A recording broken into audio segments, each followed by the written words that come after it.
என் தங்கமே, உன் அமைதியை கெடுத்தவர் யார் தெரியுமா என்று நீ எத்தனை நாள் உன் மனசுக்குள் தாங்கிக்கிட்டு நடந்திருக்கே. அந்த வலியை வெளியே சொல்லாம உன் உள்ளத்தில் எத்தனை முறை சுமந்து கொண்டிருக்கே.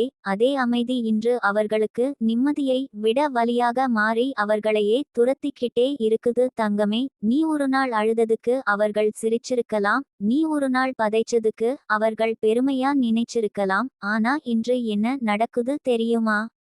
அவர்களுக்கு ஓய்வே இல்ல, மனசுக்கு அமைதியே இல்ல. அவர்கள் உன்னை எப்படி காயப்படுத்தினார்களோ அந்த காயத்தின் நிழல் இப்போ அவர்களையே பின் தொடர்ந்து பிசகுது. நீ ஒரு கணம் கூட மனசு தளராமல் நீட்டிய அந்த அமைதி, அந்த மதிப்பு, அந்த பொறுமையை அவர்கள் கெடுத்ததால்தான் அவர்கள் இப்போ தங்களுடைய வாழ்க்கையிலேயே குழப்பத்துல சிக்கினாங்க. அதுதான் தெய்வத்தின் தர்மம் தங்கமே. நீ நினைச்சு பாரு, எந்த நேரத்திலும் எதுவும் சொல்லாமல் அமைதியாக இருந்ததால்தான் உன்னை பலர் பலவிதத்துல தவறாக புரிந்துகிட்டாங்க. ஆனா அந்த அமைதி உன் பலம், அதையே அவர்கள் பலவீனம்னு நினைச்சு உன்னை காயப்படுத்தினாங்க. உன் மனசை ரணப்படுத்தும் வார்த்தைகளால் உன்னுடைய நிம்மதியை கெடுத்தார்கள். அந்த நாளில் நீ படுத்த உடனே தூங்க முடியல. சிந்தனையோட உன் மூளை நிம்மதி இல்லாமலே இருந்தது. நீ எத்தனை முறை ஏன் என்னை இப்படி நடத்துறாங்க உன் மனசுக்குள் கேட்டிருக்கே. அந்த கேள்வி உன்னையே உடைத்தது. ஆனா இன்று அந்த கேள்வியே அவர்களை பின்தொடருது. நீ கேட்ட அதே வரி, நான் ஏன் இப்படி? அந்த வரியை இப்போ அவர்கள் தங்களுக்கே கேட்டு வாடுறாங்க. இதுவே அம்மன் செய்ற நியாயம் தங்கமே. நீ அமைதியா இருக்குறதை பலவீனம்னு நினைச்சவர்கள் இன்று அந்த அமைதியை தேடிக்கிட்டு தவிக்கிறாங்க. அவர்களுக்கு தூக்கம் இல்லை, நிம்மதி இல்லை, உள் அமைதி இல்ல. ஏன்னா அவர்கள் செய்த தவறின் சத்தம் இவர்களோட உள்ளத்துல அடிக்கடி ஒலிக்குது. தங்கமே, யாராவது உன்னுடைய அமைதியை கெடுத்தா அது அவர்கள் குலைய போகிற வாழ்வின் முதல் அறிகுறி. ஏன்னா எதையும் செய்யாமல் நின்ற உன்னிடம் வலி கொடுத்தது அம்மனுக்கு அநியாயம் போலவே இருக்கும். அம்மன் எப்போதுமே ஒழுங்கு வைத்து பதில் கொடுப்பாள். சில நேரம் தாமதம் இருக்கும். ஆனா தவறானவர்கள் ஒரு நாளும் தப்ப முடியாது. நீ நினைச்சு பாரு, உனக்கு கோபம் வந்தாலும் நீ பேசலை. உனக்கு வலி வந்தாலும் நீ வெளியே காட்டலை. அவர்களோ உன் அமைதியையே ஆயுதமாக பயன்படுத்தினாங்க. அது அவர்களுக்கு இப்போ பாட்டை பாடுது. இப்போ என்ன நடக்குது தெரியுமா? அவர்கள் எங்கே போனாலும் ஒரு சுளுக்கு. அவர்கள் எதையும் செய்ய நினைச்சாலும் ஒரு தடுப்பு. அவர்கள் யாரிடமும் அமைதியா இருக்க முடியாம துடிப்பா குழப்பத்தோட திரியுறாங்க. ஏன்னா அவர்களும் உள்ளுக்குள் தெரிஞ்சுகிட்டாங்க, நாம ஒரு தவறான ஆன்மாவை காயப்படுத்திட்டோம்.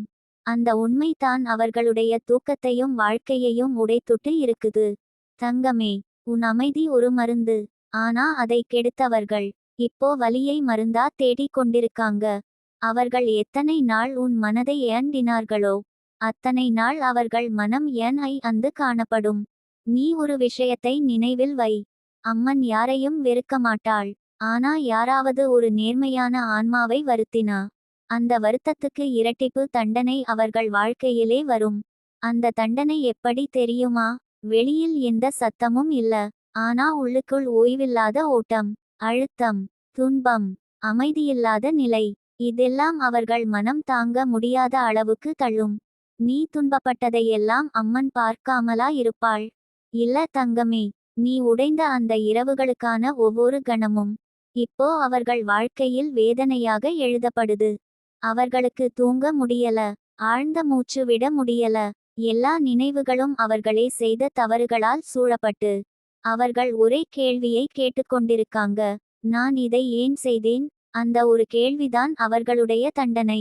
அது மறையாத சுமை, அது நிற்காத வேதனை. ஆனா நீ தங்கமே, நீ வலியிலிருந்து வெளியே வர ஆரம்பிச்சுட்டு இருக்க. உன் உள்ளம் தெளிந்துகிட்டே வரும். உன் நிலை நாளுக்கு நாள் உயர்ந்து கொண்டே இருக்கும். உன் பாதை நிம்மதியோட ஒளிரும். அம்மன் உன்னை பாதுகாத்து முன்னே கொண்டு போயிடுவாள். உன் அமைதியை அவள் மீண்டும் உனக்கு திருப்பிக் கொடுப்பாள். ஆனா அதை எடுத்தவர்கள், அவர்கள் அந்த அமைதியை இப்போ தேடி தேடி திரிய வேண்டிய நிலை வரும்.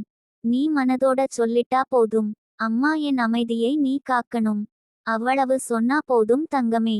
அவள் உன்னுடைய உள்ளத்துக்கு வெளிச்சம் கொடுப்பாள். அவள் உன்னுடைய வாழ்க்கைக்கு நிம்மதியை கொடுப்பாள். உன்னை புண்படுத்தினவர்களுக்கு அவர்கள் மனதை ஓய்வு இல்லாமே தள்ளும் நிலை அப்படியே தொடரும்.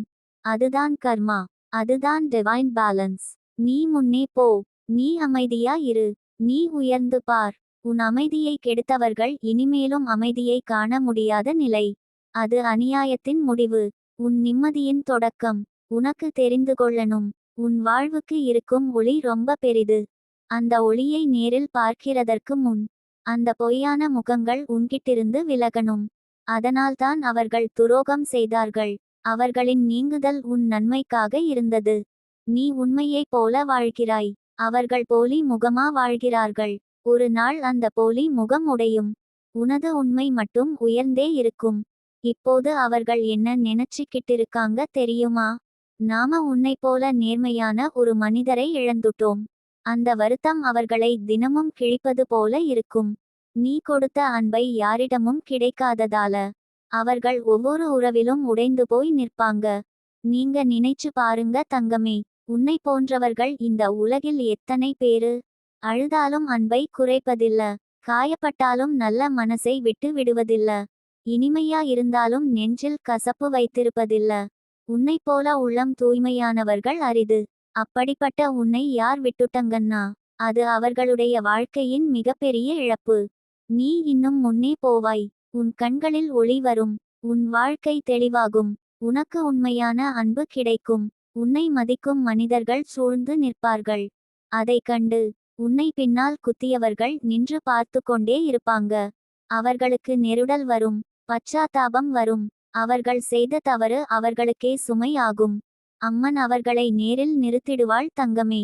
அவர் செய்த தவறு அவர்களுக்கு அன்றாட பாடமாகும். நீயா? நீ அவளது அருளில் வளர்ந்து கொண்டே இருப்பாய். உன் புன்னகை, உன் நம்பிக்கை, உன் வாழ்வு, இவை எல்லாம் இப்போதிலிருந்து உன்னால் மட்டுமல்ல, அம்மன் அருளால் உயரப்போகிறது. அதனால் தங்கமே, பயம் வேண்டாம். வலி வேண்டாம். கண்ணீர் வேண்டாம். உன்னிடம் இருந்த தூய்மையான அன்பை மதிக்காதவர்கள் நீங்கினதே உன் நல்லதே. அம்மன் உன் நீதிக்கு காத்திருக்கிறது இல்லை. அது ஆரம்பிச்சுடுச்சு. இப்போ நீ அமைதியா இருக்க. உன் வாழ்வில் வரும் ஒளியை ரெடியாக ஏற்க. உன்னை பின்னால் குத்தியவர்கள் தங்கள் தவறால் வீழ்ந்து படுத்திருக்கிறார்கள். அதற்கிடையே நீ உயர்ந்து நிற்பாய். அது தெய்வநீதியின் மிக அழகான வடிவம். என் தங்கமே, உன் அமைதியை கெடுத்தவர் யார் தெரியுமா?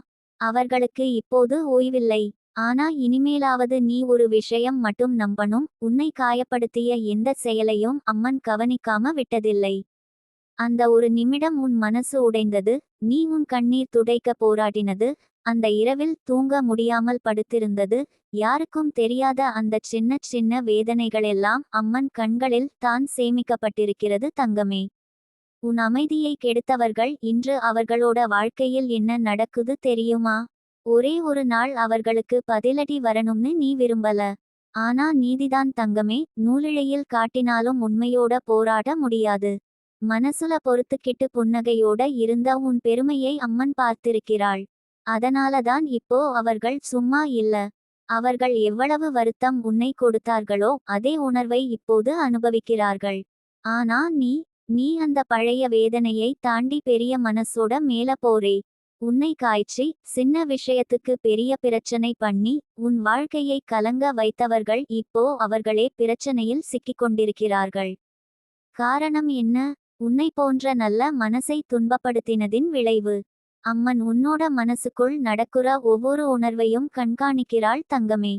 நீ எதையும் சொல்லாம போனாலும், யாரையும் குற்றம் சாட்டாம இருந்தாலும், உன் அமைதியான கண்ணீர் ஒரு பிரார்த்தனை மாதிரி ஆகி மேல வானத்து சேர்ந்து விட்டது. மனசுக்கு அமைதி தேடி நடந்த அந்த இரவே அம்மன் உன்னை தழுவி, நான் இருக்கேன் தங்கமே, நீ அடங்குறாங்க. சொன்னதை நீ உணராம இருந்தாலும் அதுதான் உண்மை.